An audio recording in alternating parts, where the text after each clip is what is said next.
Hey, what's up, everyone? How are we all doing? Back with another video. I hope everyone's well, and had a good weekend. So someone sent me this after I reacted to the Jordan Peterson, Kathy Newman interview the other day. There was like, check out some Ben Shapiro, and Ben Shapiro is quite a big person on the internet. I've saw clips of him here and there. Never really sat down and committed to watching like a whole lecture or a debate that he does. But I just found this one quite interesting because it's Piers Morgan, and it kind of baffled me. Like, I didn't know Americans really knew about Piers Morgan. So I was like, okay, that's interesting. So we can both kind of learn the opposite coin. I'll give you a quick 30 seconds. If you're an American and you kind of know Piers Morgan from this interview, but not much outside of it, just give me 30 seconds to explain kind of who he is. So he's kind of like, he used to do a morning show here. And he's one of them ones that's hard to pin down. Sometimes he comes across quite conservative, and the other times he comes across as a bit of a liberal. So, for example, I didn't know this, but I assume he takes an anti-gun stance because I know Ben Shapiro takes a pro-gun stance. Piers Morgan is he's pro-royal family, anti this new not transgender, but this radical left stuff coming in. But he's also pro-immigration. So, he's one of them ones that's kind of hard to pin down. And a lot of British people either hate him, love him, or don't know how to feel about him. So when someone's kind of as controversial as that, I tend to think that they're doing a pretty good job. Like, I'm not a massive fan of him, but I find if someone's quite controversial and they take different stances, maybe they're just saying how they feel, or maybe they just say the most outrageous thing at the time to get themselves in the news and get their following bigger. So he's like that. He's hard to pin down. I'm not a massive fan of it. I find he can be quite a bully on certain issues. Like he overtalks people, he interrupts them. I'm not a massive fan. Some people like him. I think he's a bit of a knob, but we'll see what Ben Shapiro handles him. I know people have told me Ben Shapiro's very quick and very intellectual, so he should have no problem with Piers Morgan, to be honest. Well, we'll see how it goes. Strong words from Vice President Biden, who heads the White House Task Force on Guns. My next guest has strong words for me. He says, I'm off the rails on guns in America. Ben Shapiro is editor-at-large at Breitbart.com and the author of Bullies, How the Left's Culture of Fear and Intimidation Silences Americans. So why am I off the rails, Mr. Shapiro? Honestly, Piers, you've kind of been a bully on this issue because what you do, and I've seen it repeatedly on your show, I watch your show, and I've seen it repeatedly, what you tend to do is you tend to demonize people who differ from you politically by standing on the graves of the children of Sandy Hook, saying they don't seem to care enough about the dead kids. If they cared more about the dead kids, they would agree with you on policy. I think we can have a rational political conversation about balancing rights and risks and rewards of all of these different policies, but I don't think that what we need to do is demonize people on the other side as being unfeeling about what happened in Sandy Hook. How dare you accuse me of standing on the graves of the children that died there? How dare you? I've seen you do it repeatedly, Piers. Like I say, how dare you? Well, I mean, you can keep saying that, but you've done it repeatedly. What you do, and I've seen you do it on the program. Well, let's just stop right there. So Ben Shapiro's immediately got right under his skin. That's very rare to see. Usually Piers Morgan is as loud as he can get. It's very rare for someone to get under his skin, especially that quick. And, Ben come out with the haymakers, to be fair. He said, you stand on the graves of the Sandy Hook. Obviously that was the school shooting. And, that people tend to do that a lot. And that's not from either side of the spectrum. People tend to use emotions to drive a political opinion. That's nothing new. But, it's very hard to have a conversation with someone when they take a stance like that, saying, well, if you cared about the kids that died, then you'd be against guns. Well, if it was that simple, then everyone would be against guns, wouldn't they? So, graves of the children that died there. How dare you? I've seen you do it repeatedly, Piers. Like I say, how dare you? Well, I mean, you can keep saying that, but you've done it repeatedly. What you do, and I've seen you do it on the program, is you keep saying to folks that if they disagree with you politically, then somehow this is a violation of what happened in Sandy Hook. And you have yet, I'd really like to hear your policy prescriptions for what we should do about guns. Because you say that you respect the Second Amendment, and, I brought this here for you so that you can read it. It's the Constitution. And I He's took the piss. He's took the piss there. Yeah, he's took the piss. Okay. I'd really like for you to explain to me what you would do about guns that would have prevented what happened in Sandy Hook. If you want to do what you did in the UK, right, which is ban virtually all guns, that is at least a fair argument, and we can have a discussion about whether that's something that we ought to do or I've not. made it very clear what I want to do, which is exactly what Mark Kelly wants to do. And in fact, rather than address let's talk about that. Rather than address your comments to me about standing on the graves of children at Sandy Hook, you can address them to Mark Kelly, because he agrees with everything that I've been saying, because he feels the same way, as does his wife. They're gun owners. They both respect the Second Amendment of the Constitution. They don't want to take away anybody's right to defend themselves with guns. They want to take away certain types of guns, obviously. They want to take away assault weapons, which are capable, with magazines like we saw at Aurora and Sandy Hook, of unleashing a ridiculous amount of bullets. Well, this is a question. You know, it's so easy to sit there and say, well, just take away everyone's guns. Okay, it's different for us. When we got rid of guns here, it was hundreds of years. Not many people had guns, so it wasn't really a big problem. There's more guns than people in America now. When you've already afforded someone the right to own a gun, and then you want to take that right away, it was very camp, wasn't it? As when you want to take that right away, it's different, because now you're saying no, you can't be trusted. You know, similar to what the Australians done. They've done it very effectively, to be fair. But in America, there's more guns than people, and it is written in your Constitution. So what you're going to do? Just start scribbling out bits of the Constitution now? Okay, you start with guns. And guns go, what next? Freedom of speech. It's not as simple as that. And for Piers just to throw an argument out there like, well, just take away guns. You know, it's very easy to say. It's not a very good argument, though, is it?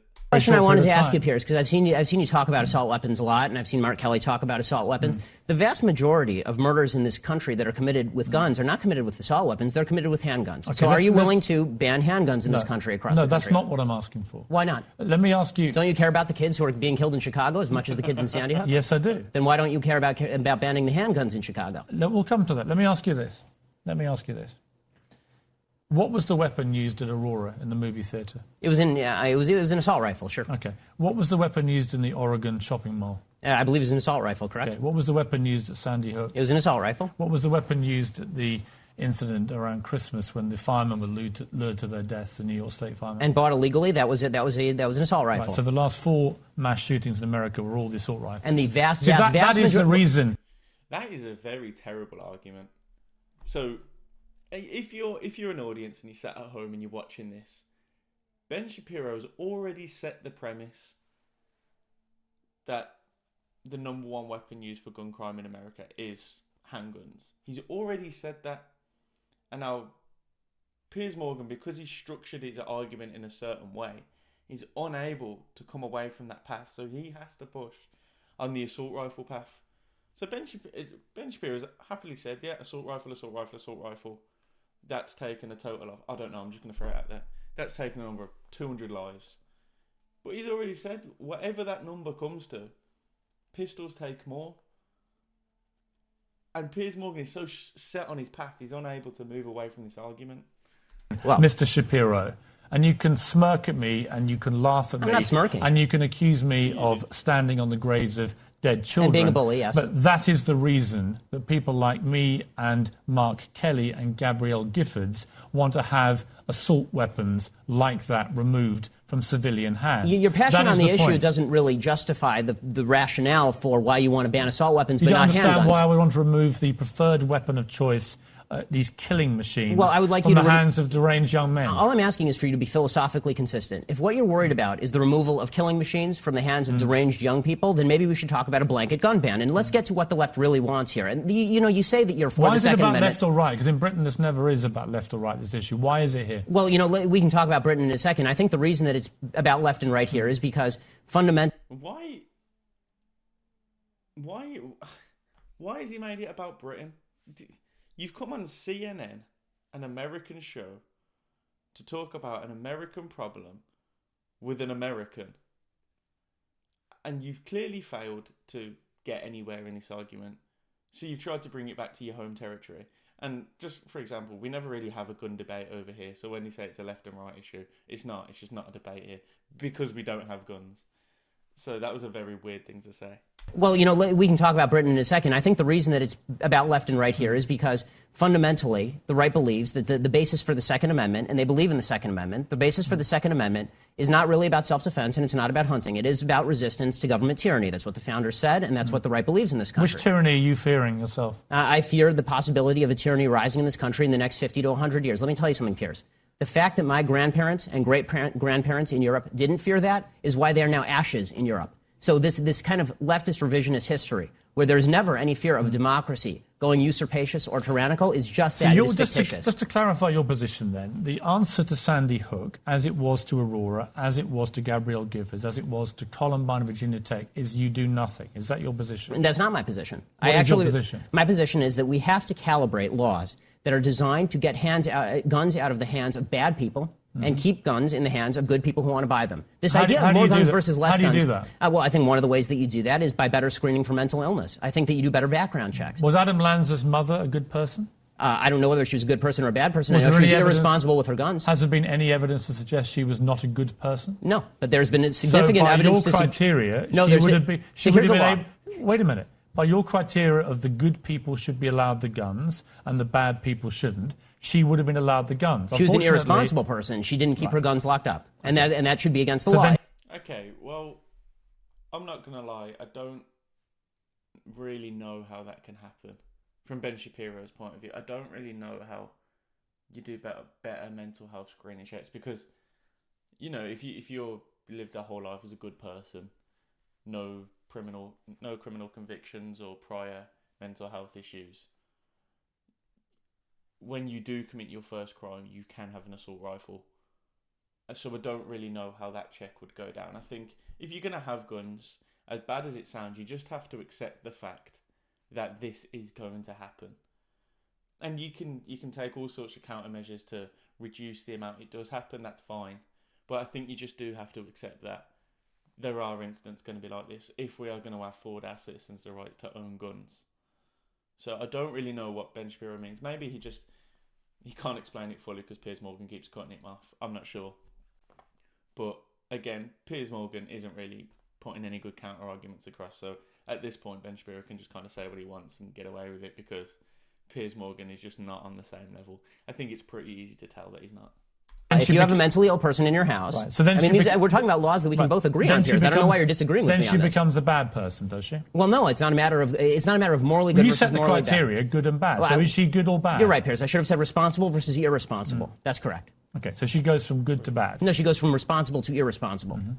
Let's take a break. Let's come back and talk more about this because we don't agree. Right. Well, he handled that very, very well. He handled that really well. There has been an increasing trend here in Australia. I don't know what this is. What do you guys think? Strong words from Vice President. Yeah. The side of my thing's so funny. It's just like Ben Shapiro and then football. Yeah. Oh, okay. Maybe I have. Oh, this must have been like when he first came out a year or two ago. Okay, that's fair.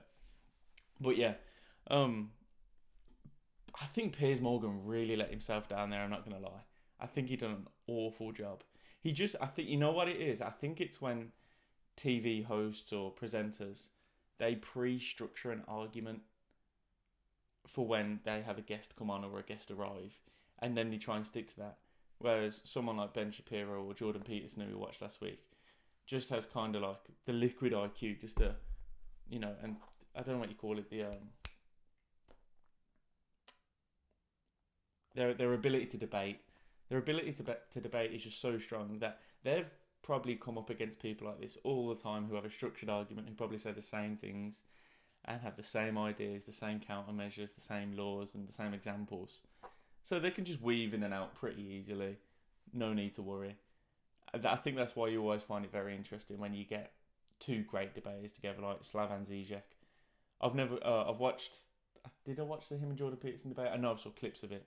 But when you get someone like that can battle back and forth with them, I find them often speakers will just absolutely tear apart TV presenters like this because it's not what presenters are built for. It's not their primary thing. These guys are TV hosts. They bring people in. They create enough drama where it gets views, but not enough where, things kick off too much. That was a complete blowout for me. I don't know about you guys, but Piers Morgan never really looked like he had a clue what he was on about, to be honest.